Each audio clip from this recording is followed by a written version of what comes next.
People wake up every day with a goal and a vision that they'd love to bring to life, but countless never make it happen.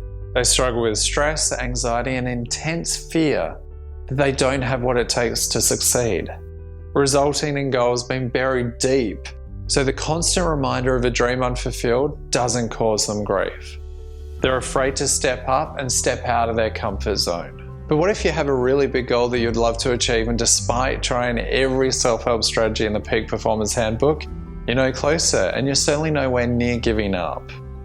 First, we must ask ourselves, are comfort zones really where dreams go to die? No, it's the ground in which they're born. You see, attempting to leave your comfort zone and evolve into the person that you want to become is like putting a stake in the ground that represents your old self, throwing a rubber band around it, stepping into the open loop, and trying to sprint as far away from the stake as fast as you can with the rubber band around your waist. If you sprint away from your current self too fast, the tension between who you currently are and who you want to become becomes so unbearable that you'll snap back into your old self hard and fast. Your old self that's drenched in old beliefs based on what you're currently capable of. Beliefs that your primal mind considers safe. The shock from this snapback can dramatically impact the way that you see the world and yourself, making you cautious about future attempts at change. This is what we call the snapback effect, and it's your primal brain's built-in safety system designed to keep you safe. It's also the first signal that you haven't yet done the homework that you need to make this evolution a success. You see, you can't outperform your current identity of self. You can't be more than who you already are unless you can clearly see who you're yet to become. To break through and break free, you need to gradually evolve into the person that you want to become. You need to see beyond your current self and paint a beautiful and inspiring vision that draws you to it like a magnet. A seedling doesn't just grow into a tree overnight. It takes time, patience, and a trust that everything will unfold how and when it needs to. More than that, it requires you to build up your mental muscles first, so you can give your body and your brain a roadmap for success, one that your primal mind views as safe and as part of your larger comfort zone, in which your goals were first born and in which they can come to life. The truth is, it's never been about escaping your comfort zone.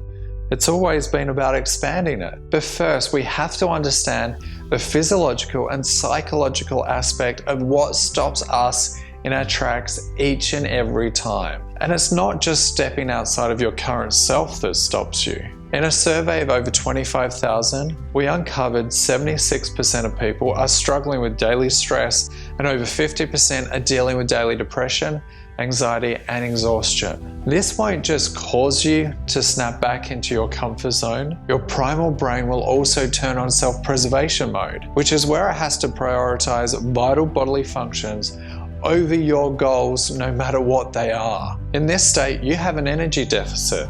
That's the distance between how much energy you currently have and the energy that you actually need to fuel your expansion. And just like your mobile phone turns on power saving mode when it runs low and subsequently turns off background tasks to preserve energy for key functions, in turn, your primal brain turns on self-preservation mode when it's up against anxiety, stress, depression, and exhaustion. Achieving your goals is more than just expanding your comfort zone. It's also about managing both your psychology and your biochemistry, so the two are working for you and not against you. Or you're forever going to find yourself wanting to turn right to achieve your goals, while your primal mind is actually pulling you left to rest and recover. It's two sides of the same coin. One doesn't exist without the other, and the other impacts the first. Psychological stress triggers inflammation within the body. Inflammation that's been connected to depression, hormonal imbalances, restless sleep, and more. On the flip side, environmental triggers such as toxins, nutritional deficiencies, food sensitivities, and digestive problems can all mimic psychological disorders such as depression, aggression, and anxiety, which more than not get misdiagnosed as a poor attitude, and not what they truly are, an internal imbalance that throws your thinking into chaos.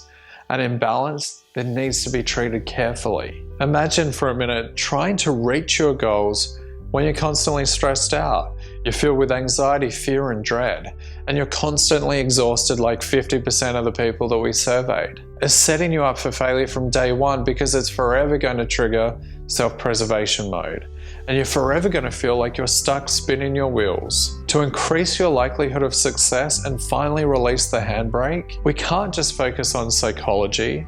We have to focus on both psychology and biochemistry, so all of your systems are fueled for a marathon and not a sprint. By reducing cortisol, the stress hormone, you'll increase your susceptibility to stress, thus reducing the likelihood that you'll flip your safety switch that will prevent you from achieving your goals. By addressing nutritional deficiencies that mimic psychological disorders, you'll recharge your body and your brain and fuel it for peak mental cognition and focus. By not blaming everything on a poor attitude, you'll take a position of power and look deeper at how your psychology and your biochemistry alter your behavior at an unconscious level that will put you miles ahead of the pack. And by studying your area of expertise and fueling yourself for your mission to become unstoppable, you'll have both the emotional and energetic resources to finally close the gap